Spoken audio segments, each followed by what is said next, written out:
नमस्कार. आता मला बऱ्याच लोकांचे फोन येत आहेत की आता जिल्हा परिषदचं आरक्षण सोडत झाले आणि मी ज्या सर्कलमधनं थांबणार होतो चाटोरी सर्कल, आता तिथं जागा येशीला सुटली आहे. तर त्याच्यामुळं मग लगेच चाटोरीला लागून एक बनवस सर्कल आहे, तिथं ओपन जागा आहे. तर तिथल्या मला बऱ्याच लोकांचे फोन आले की भाऊ तुम्ही बनवस सर्कलमध्ये या, आम्ही तुमच्यासोबत आहोत. अशा बऱ्याच लोकांचे, कारण माझे काही तिथले सहकारी आहेत, काही माझ्यावर प्रेम करणारे आहेत किंवा काही समाज बांधव आहेत. त्यांची अशी इच्छा आहे की पवन भाऊ तुम्ही बनवसमध्ये या, आम्ही तुमच्यासोबत आहेत.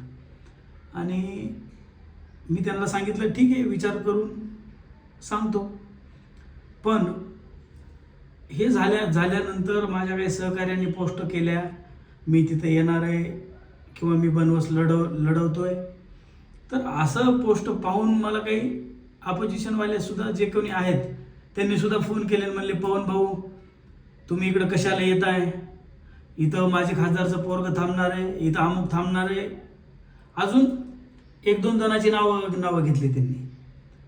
मला त्यांना सांगायचं आहे कोण माझे खासदार आहे, माझे आमदार आहे, ह्याला मी काही बघत नाही. तुम्ही जर येणारी निवडणूक विकासाच्या मुद्द्यावर लढणार असताल तर ठीक आहे, पण तुम्ही जर पैशाचा माज तिथं दाखवत असताल तर मलाही पवन करवर म्हणतात. तुमच्या 5 रुपयाला 10 रुपये, 10 रुपयाला 20 रुपये लावायची ताकद ही पवन करवरमध्ये आहे. त्याच्यामुळं पैशाच्या ताकदीवर जर तुम्ही नका म्हणत असताल, तुम्ही इथं येऊ नका आणि इथं हे आहे इथं ते आमदार आहे खासदार आहे, असल्या कोणालाही पवन करवर मापत नाही.